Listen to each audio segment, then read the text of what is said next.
Ilang minutong tinitigan ni Mika si Jacob. Ipinilig niya ang ulo. Hindi maaring magkagusto siya sa binata. May lumapit na photographer mula sa resort.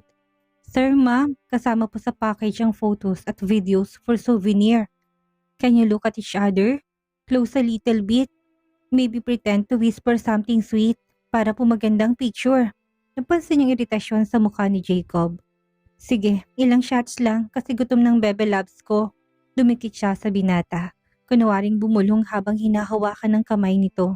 Isa pang kuha't hindi niya napigil ang sariling halika nito sa pisngi. Wow, perfect! Nakuha po natin ang kiss na yon. Napansin niyang pinunasan ni Jacob ang pisnging dinampian ng labi niya. Tahimik silang kumain. Pagkatapos ng dinner, sa balcony ng kanilang suite, umupo silang dalawa sa balkonahe. Tinitingnan ng mga larawang nakuha nila buong gabi. Mukha tayong mas in love pa kaysa sa ibang totoong mag-asawa. Ang gaganda ng pictures, pang post sa Facebook, aniyang tuwang-tuwa. Hey, huwag kang magpo-post na kasama ako sa social media mo. Oo, selfie ko lang ipopost ko. Matagal na akong walang update. Baka akala ng social media friends ko malungkot ang buhay ko. Nangawit ang pangako sa pangingiti. Kahit hindi naman totoong masaya, napatingin siya sa binata. Gusto mo ba tatohanin natin? Tigilan mo ko, Mika. Heto na naman, parang ikaw pang lugi. Maganda naman ako ah. I don't do casual. Hello, mag-asawa tayo. Baka magkasakit pa ako. Grabe ka, hindi ako maduming babae. May nangyari ba sa inyo ni Pamela? Wala, mula na mag-break kami, I respect her. At naging busy din ako. Lumapit siya sa lalaki. Ilang taon na kayong break? 4 na taon na. Eh di, 4 na taon ka ng tiga? Ani ang hinima sa ngita ni Jacob. Stop it. Hindi ako pumapatol sa babaeng hindi ko lubos na kilala. Well, offer lang naman ang sa akin. Remember kapag nagiinit ka, just tell me. Pilya niyang sabi. Nahiga na siya sa kama, napakalambot, ang sarap mahiga. Hey, sa lapag ka matulog? Ayoko, ang laki ng kama, sa 2 gabi lang naman. Hayaan mo na ako makatabi ka. Ang tigas ng floor, ani ang nagpapaawa. Sige, pero huwag na huwag kang lalapit sa akin. Magkabilang gilid sila ng kama. Si Jacob ay nakatalikod, naka-earphones at may hawak na tablet. Si Mika naman ay nakahiga, nakatingin sa kisame. Sa pagitan nila ay may malaking unan bilang harang. Nakatulog na siya at mukhang walang balak si Jacob na gawing totoo ang honeymoon. Kinabukasan sa loob ng suite ay naghahanda na sila para maligo sa dagat.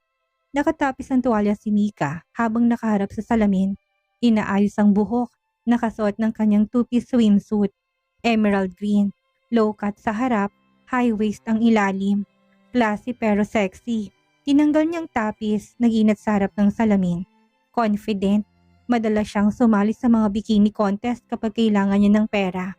At madalas siyang panalo. Abala sa paglalagay ng sunscreen sa braso si Jacob.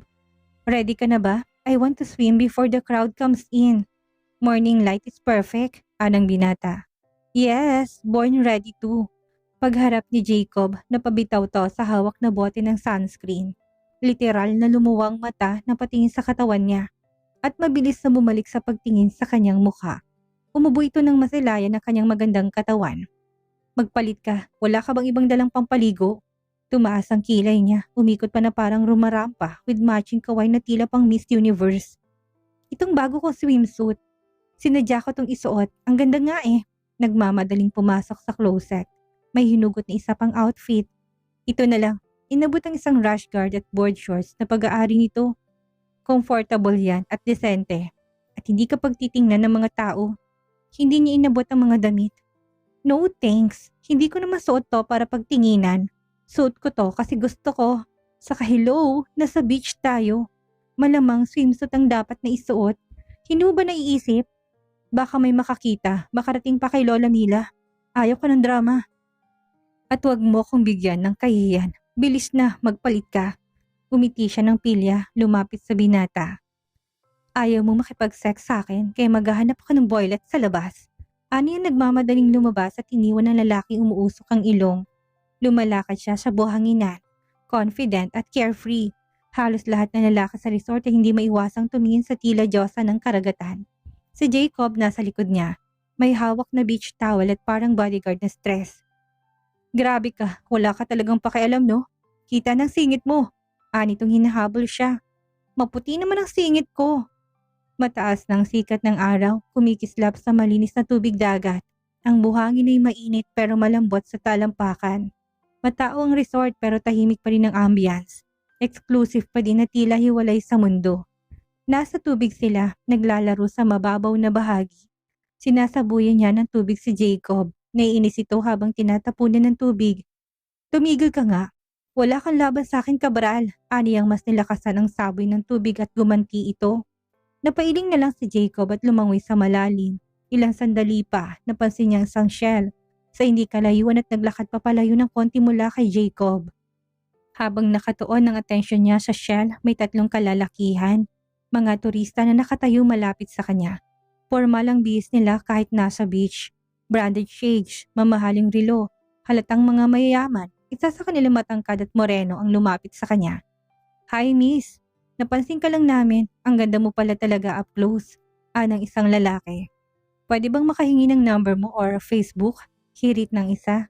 Or better if you join us. Nasa exclusive suite ang grupo namin. Anang isa pa. Look miss, hindi kami masamang tao. I am the CEO of Techron Company. Pagyayabang ng isa. Tumigil siya, napakunot ang noo pero nanatiling kalmado. Kayang-kaya niyang suntukin ng tatlong lalaki. Akmang nga atras na siya nang biglang madinig ang pamilyar na tinig. May problema ba? Ani Jacob na galit ang tinig mula sa likuran. Agad itong lumapit at tinabihan si Mika at hinarang ang katawan sa pagitan niya at ng mga lalaki. Mahigpit ang hawak ito sa braso niya hindi para saktan, kundi para protektahan na ikinagulat niya. Hindi ba kayo marunong rumespeto? May kasama siya.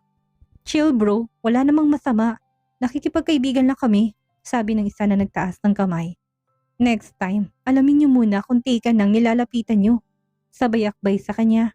Hindi pa rin umaalis ang isa sa mga lalaki. Inabot pang calling card. Pilit na ngumiti. Just in case magbagong isip mo miss, just call me. Ngunit tinagaw ni Jacob ang card, pinunit sa harap nila at tinapon sa buhangin. Umalis na kayo. Napilitan ng mga lalaki na umatras, may halong inis at hiya. Nang makalayo ng mga to, sakalang binitawan ni Jacob ang braso niya. Tahimik ito sandali. Wow ha, very territorial. Para kang asawa ko talaga. Ani ang nagpipigil ng ngiti. Ikaw naman ang may kasalanan, kaya ka nilalapitan at nababastos. Halos wala ka ng tinagos sa katawan mo. Mapapaaway pa ako dahil sa'yo, asik ni Jacob. Hoy, kahit hindi ka lumapit, kaya ko ipagtanggol ang sarili ko. Ani ang nakalabi at nagmamartyang naglakad palayo. Hindi na nakasagot si Jacob. Habang tahimik silang naglalakad, bigla siyang nadula sa malaking bato na hindi niya napansin. Ay! Ani ang muntik ng masubsob sa buhangin. Agad siyang sinalo ni Jacob, mahigpit ang pagkakahawak sa bewang niya.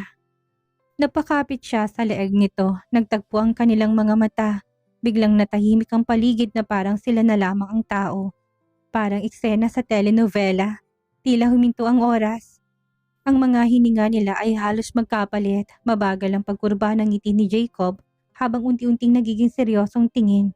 Langhap niya ang mabangong hininga nito. Hindi sila gumagalaw mula sa pagkakayakap.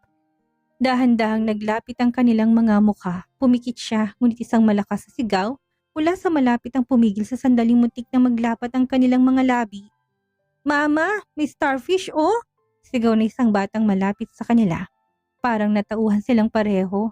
Agad lumayo si Jacob, clearing his throat, habang siya'y napatingin sa kabila at kunwaring tumawa na lang. Let's go. Baka ma-sunburn tayo. Mainit na. Anitong halatang umiiwas. Oo nga, ang init na. Aniyang namumulang mukha. Kinagabihan, mula sa bintana ng silid ay tanaw ang katahimikan ng dagat. Malamlam ang ilaw ng lampshade. Si Mika na nakaupo sa harap ng salamin, bagong ligo. Nakasuot ng manipis na robe, basa pang buhok. Dahan-dahan niyang sinusuklay ang mahabang buhok gamit ang kamay. Bago kinuwang suklay, tumitingin sa refleksyon ng salamin. Medyo tinatamad. Nakahiga sa kama si Jacob, nagbabasa sa tablet ng tawagin niya. Suklayin mo naman yung buhok ko at patuyuin ng dryer. Ani ang pabebe ang tono. Hindi sumagot si Jacob. Napakunot ang noo habang may binabasa sa tablet. Tinawag niya ulit. Hindi ako yaya. Tigilan mo ko. Sige na. Pangarap ko kasi ang suklayan at patuyuin ang buhok na magiging asawa ko. Baka naman pwede mong tuparin yun. Huwag mong kakalimutang tinulungan kita. Napabuntong hininga si Jacob, ngunit hindi tumayo. Wala akong experience sa ganyan, baka masaktan ka pa. Sige na, please. Tumigil si Jacob sa pagbasa. Ibinaba ang tablet at dahan-dahang bumangon. Umiling siya habang papalapit. Kunwaring iritable pero hindi maitagong mihinang ngiti. Pumesto sa likod niyang binata, kinuhang suklay. Sabihin mo kung nasasaktan ka, hindi ako marunong. Nakangiti siya sa salamin, tinitingnan ng refleksyon ni Jacob. Perpektong itsura nito. Mas gwapo ka kapag hindi mainit ang ulo mo. Hindi siya sinagot nito pero nagsimula na itong magsuklay. Dahan-dahan at maingat. Ang mga daliri nito'y sumasagi sa batok at balikat niya sa bawat hagod ng suklay. Banayad ang galaw. Sarap. Ani ang napapapikit. Hey, tumigil ka nga. Baka akala ng iba kung anong ginagawa natin. Nagtagpong mga mata nila sa salamin. Ang hawak ni Jacob sa buhok ni Mika ay naging mas mabagal. Kinuha nito ang blower upang patuyuin ang buhok niya. Paano ba gamitin to? Itatapat mo lang sa buhok ko. Ganito. Ani ang pinakita kung paano. Sumunod naman ang binata. Gusto mo ba ng sex? Baka nahihiya ka lang. Game ako. Maya-maya sabi niya. Medyo namulang mukha niya sa hantarang pagyayaya sa binata. Hindi na itinuloy ni Jacob ang pagsusuklay at pagpapatuyo ng buhok niya. Ibinalik nitong suklay at dryer sa mesa. Tapos ay dahan-dahang lumayo. Hindi siya nagsalita pa, humiga ulit sa kama si Jacob. Nanatiling nakatingin siya sa refleksyon sa salamin at pinagpapatuloy ang pagpapatuyo ng buhok. Ayaw naman niya na matigok ng virgin. Sa sandaling mapasok siya sa kapatiran mob, alam niyang nasa peligro ang buhay niya. Tangi ang lampshade sa tabi ng kamang nagsisilbing liwanag sa loob ng kwarto. Sa labas ng bintana ay maririnig ang mahinang alon ng dagat. Nakahiga na si Jacob sa isang gilid ng queen-size bed, nakaharap sa pader. Siya naman ay nasa kabilang gilid, ngunit hindi pa natutulog. Inalis niya ang nakapatong na robe, suot niyang manipis na satin nightdress na binigay ni Lola Mila. Sadyang pinili para sa honeymoon nila. Hindi ito ordinaryong pantulog. Kitang-kita yun ni Jacob kahit pilitong hindi tumitingin. Jacob, tawag niya. Sagot nitong hindi siya tinignan. Bumaling siya ng todo at dahan-dahang gumapang palapit. Halos dikit ng tuhod niya sa tagiliran ni Jacob. Nasa honeymoon tayo tapos parang wala lang. Sayang ang ambience. Napatingin si Jacob sa kanya. Mas dumikit siya sa binata. Peking ang relasyon natin pero hindi naman ibig sabihin bawal tayo mag-enjoy, hindi ba? Hinanap niyang mga mata ni Jacob. Nilapit pa niyang muka. Konting iglap na lang at maglalapat ng kanilang mga labi. Umatras sa kama si Jacob. Mika, tama na. Tigilan mo pang-aakit sa akin. Bakit ba ayaw mo sa akin? Maganda naman ang katawan ko. Makinis din. Mabango naman ako. I'm not into you at hindi ako nakikialam sa babaeng hindi ko gusto. Ani Jacob. Hindi na siya kumibot, bumalik sa side niya sa higaan. Tahimik ang paligid, malamig ang simoy ng hangin mula sa bintanang bahagyang nakabukas. Sa loob ng kwarto nakatodo pa ang aircon, nasa kanan si Jacob. Nakatalikod sa kanya, suot ang simpleng puting shirt at pajama. Tahimik lang siyang nakatitig sa kisame. Suot niyang manipis na nightdress, mas revealing dahil wala na ang robe. Dahan-dahan siyang bumaling paharap kay Jacob. Jacob, ang lamig. Mahina't malamig ang boses niyang halatang nangaakit pa din. Siya ang taong hindi madaling sumuko sa kahit na anong laban. Hindi sumagot si Jacob. Bahagyang gumalaw pero hindi humarap. Dahan-dahan siyang gumapang ulit papalapit. Idinikit ang katawan sa likod ng binata. Sabi nila, ang body heat daw ang effective na pampainit. Dumikit ang palad niya sa likod ni Jacob. Marahan lang, parang sinusukat ang magiging reaksyon ng binata. Dahan-dahan niyang dinantay ang isa niyang hita sa binti ni Jacob. Mika, tama na. Marinang boses ito at hindi siya tinitignan. Hindi mo ba ako gusto? Kahit na konti lang. Bumulong siya sa tenga nito. Humarap si Jacob bigla at diretsong tingin sa kanya. Bakas ang inis sa mukha nito at ang katatagan sa tukso. Mika, hindi kita gusto. Wala ako kahit nakatiting na pagtingin sa'yo. Natigilan siya. Hindi niya inasa ng diretsong sagot. Ang akala niya'y madadaan sa tukso. Ngunit ang reaksyon ni Jacob ay lalong gumulo sa nararamdaman niya. Bumuntong hininga siya, umatras ng bahagya at dahan-dahang humiga pabalik sa gilid ng kama. Hindi na siya nagsalita. Wala nang mapanuksong ngiti, tanging katahimikan na lang ang namamagitan sa kanila. Ngunit kahit na nakapikit siya, hindi siya kagad nakatulog. Kailangang maakit niya si Jacob. Maliwalas ang langit, banayad ang alon na tila nakikisamang panahon para sa isang araw ng pagpapahinga. Sa balkonahe ng kanilang suite, naroon si Mika nakaupo habang nakasandal sa upuan. Tahimik na nagkakape at nakatingin sa malawak na karagatan.